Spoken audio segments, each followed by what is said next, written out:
मैत्रिणीने लता काकूला काही रील्स पाठवल्या होत्या.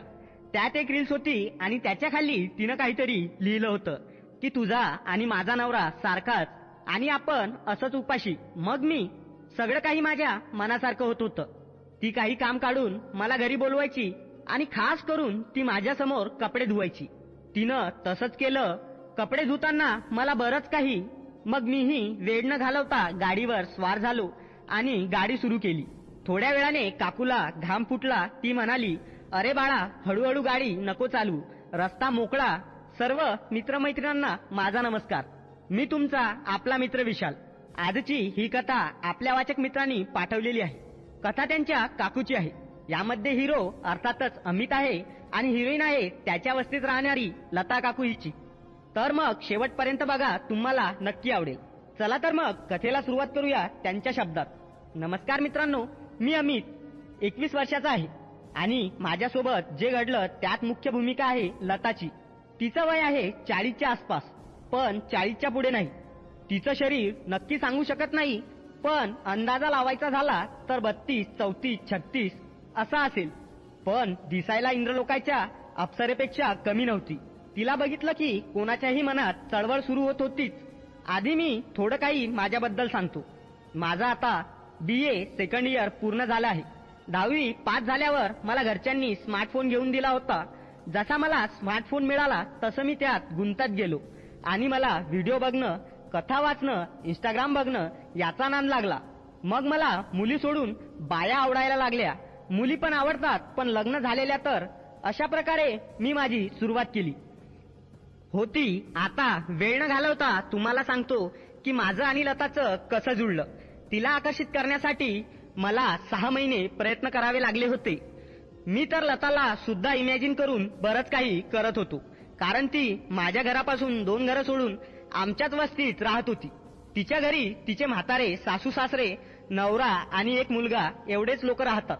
नवरा सुधीर ट्रक ड्रायव्हर आहे, जो की सारखा बाहेर असतो आणि मुलगा शिक्षणासाठी बारामतीला त्याच्या मामाकडे असतो. सासू सासरे 90% शेतात असतात. एक दिवस झालं असं की मी घरी एकटाच होतो. एक कथा वाचत वाचत मन रमवत घरात बसलो होतो. तेवढ्यात लता काकू बाहेरून आवाज देऊ लागली, अमित, अरे अमित, अमित. मी बाहेर आलो. तिला डोळे भरून बघितलं आणि मी म्हटलं, काय हो काकू, काय झालं? त्यावर लता काकू म्हणाली, अरे आदेशला कागदपत्रे पाठवायचे आहे. फोटोज आहेत माझ्या मोबाईलमध्ये, पण त्याला फाईल्स PDF मध्ये पाहिजे. जरा करून देतोस का? माझं लक्ष तर फक्त काकूवरच होतं. तसं ती माझ्याशी अधूनमधून बोलत असे, पण जास्त बोलणं किंवा बघणं होत नसे. आज तर संधी समोरून चालून आली होती. मग मी म्हणालो, हो काकू, बसा, तुम्ही फोटोला PDF करायला वेळ लागतो. लता काकूने तिचा मोबाईल माझ्याकडे दिला आणि वट्यावर बसली. मी तिला विचारलं की कोणते कागदपत्रे पाठवायचे आहेत. तिने ते मला दाखवले. मोबाईल परत माझ्या हातात मी घेतला आणि तेवढ्यात एका फेमस डॉक्टर मॅडम आहेत, त्यांचं नाव नाही लिहित इथं, पण त्या तशा प्रकारच्या डॉक्टर आहेत. त्यांचं इंस्टाग्रामचं लाईव्ह आल्याचं नोटिफिकेशन आलं होतं. मला राहवलं नाही. मी पाहिलं. आता मी काकूचं इंस्टाग्राम उघडलं. आत बघावं म्हटलं, पण यात वेळ जाईल आणि तिने पाहिलं तर वेगळंच होईल. म्हणून मी पटकन लता काकूच्या इंस्टाग्राम सेटिंग मध्ये गेलो. तिथे फॅमिली सेंटर हा पर्याय असतो. तिथं मी माझा इंस्टाग्राम ID टाकला. मला नोटिफिकेशन आलं आणि मी लगेच ऍक्सेप्ट केलं. यावरून होतं असं की ती व्यक्ती काय करत आहे हे कळतं. लता काकू तशी बऱ्यापैकी शिकलेली आहे. जास्त पण अशिक्षित नाही आणि खूप पण शिक्षित नाही. काकूला कागदपत्रे बनवून दिले. तिनं माझ्यासमोरच तिच्या मुलाला पाठवले आणि कॉल करून विचारलं की हे बरोबर आहेत का. तो तिकडून हो म्हणाला आणि जाताना लता काकू म्हणाली, थँक्स अमित, तू घरी नसता तर मला गावात जावं लागलं असतं. मी म्हणालो, अहो काकू, थँक्स काय, त्यात तुमचं कोणतंही आणि कसलंही काम सांगा, मी आहे तुमच्या सेवेत. त्यावर लता काकू हसत बोलली, हो माहीत आहे, तुझी आई सांगते सगळ्यांना की अमित सगळ्यांची मदत करतो. लता काकू म्हणाल्या, चल जाते मी आता. मीही ठीक आहे म्हणून परत रूम मध्ये आलो. काकू गेल्यावर मी मोबाईलवर चेक करायला सुरू केलं की लता काकू इंस्टाग्रामवर काय काय करते. तिचे लाईक्स, फॉलोविंग्स यात मला काही खास दिसलं नाही. मेसेज मध्ये गेल्यावर तिथं मला एक विशेष गोष्ट दिसली. ती म्हणजे आपण जसं आपल्या मित्रांना रील्स पाठवतो तसं तिने तिच्या एका मैत्रिणीला आणि तिच्या मैत्रिणीने लता काकूला काही तसल्या रील्स पाठवल्या होत्या. त्यात एक रील्स होती आणि त्याच्या खाली तिच्या मैत्रिणीने लिहिलेलं होतं की तुझा आणि माझा नवरा सारखाच आणि आपण असंच उपाशी. त्याला लता काकूने असं उत्तर दिलं होतं की आता काय करती, आपण आपलंच करायचं. मग मी माझ्या मोबाईलवर एका महिलेच्या नावाने इंस्टाग्रामवर आयडी बनवली. बाहेरच्या राज्यामधली एक महिला बघितली जी की मराठी दिसेल. तिने पोस्ट केलेल्या रील्स मी डाउनलोड करायचो आणि त्याला मराठी गाणं टाकायचो. कधी कधी हिंदी असेल तर तेच पोस्ट करायचो.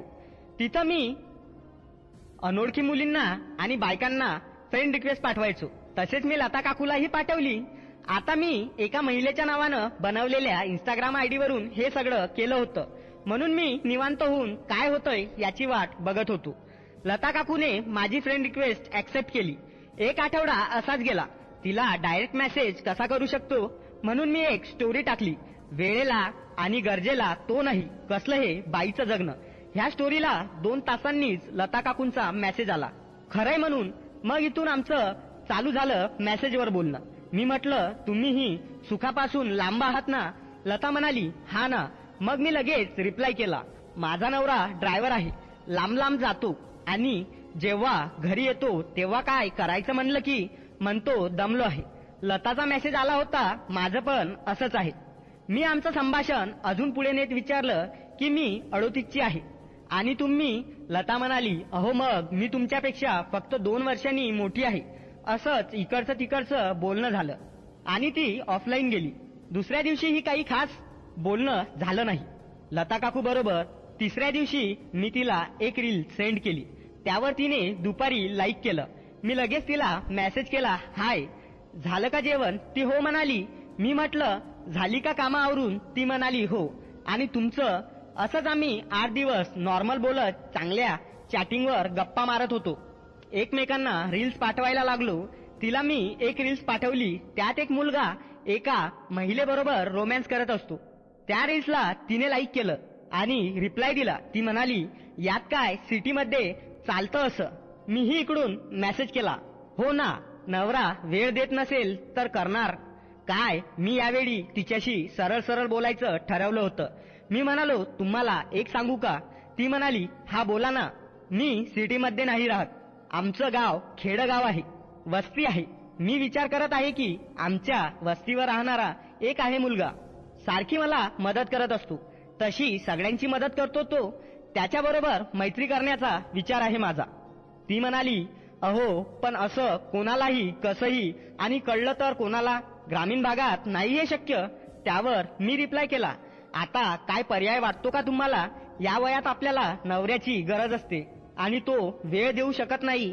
कुठपर्यंत स्वतःला दिलासा देत सावरायचा आपण. तिचा रिप्लाय आला बरोबर आहे की नवरा वेळ देत नसल्यावर त्रास होतो, पण मला योग्य नाही वाटत हे.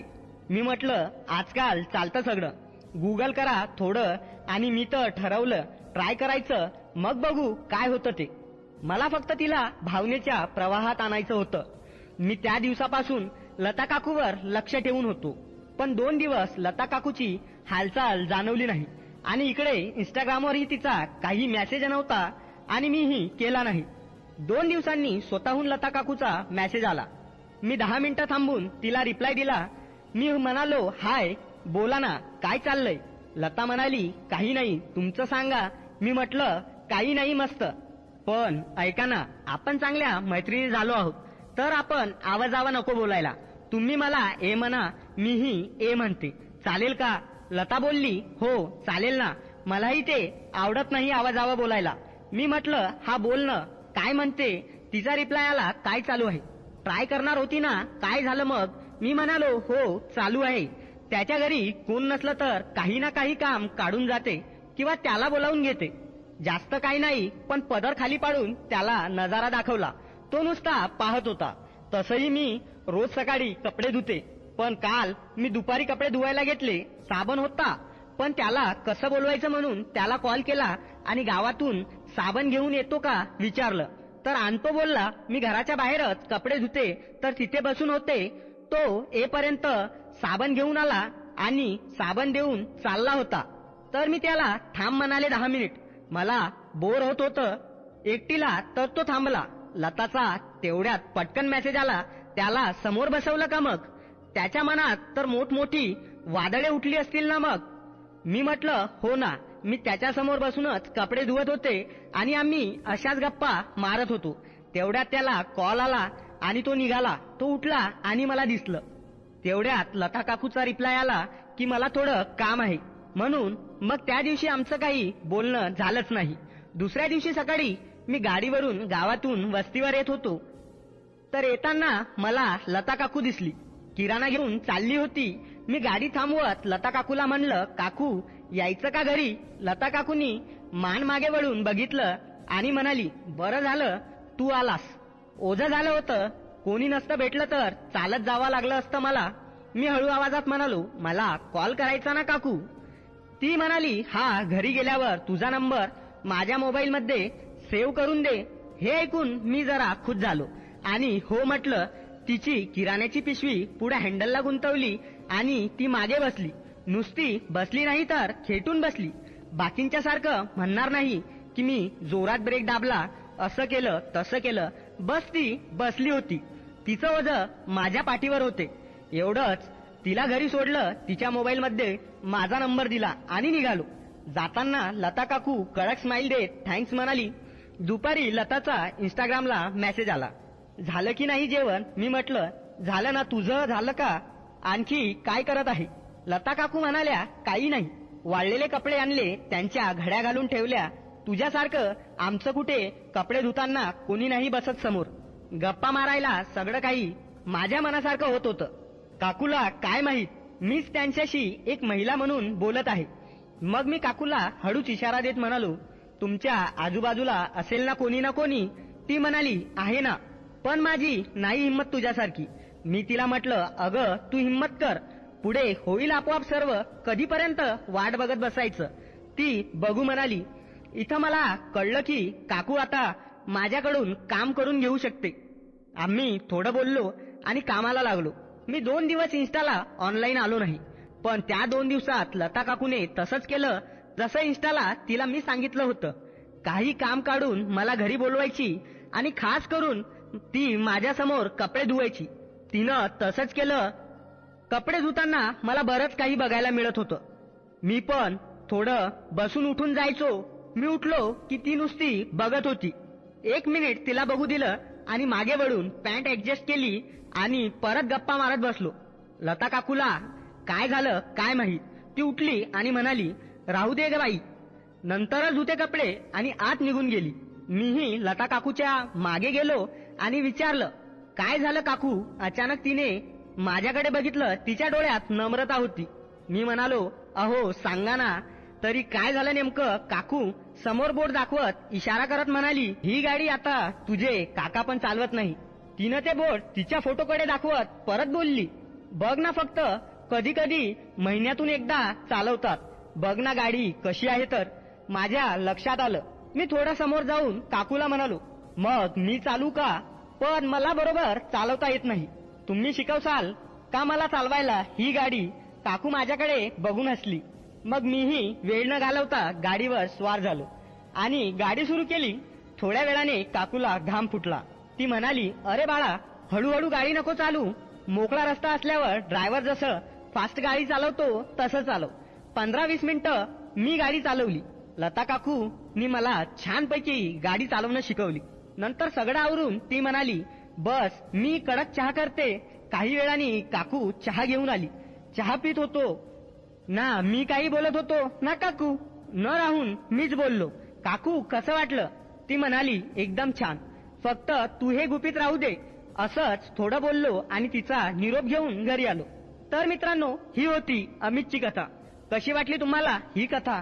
मला कमेंटमध्ये सांगा आणि व्हिडिओ आवडल्यास एक लाईक आणि चॅनलला सबस्क्राईब नक्की करा. परत भेटू अशाच एका नवीन कथेत.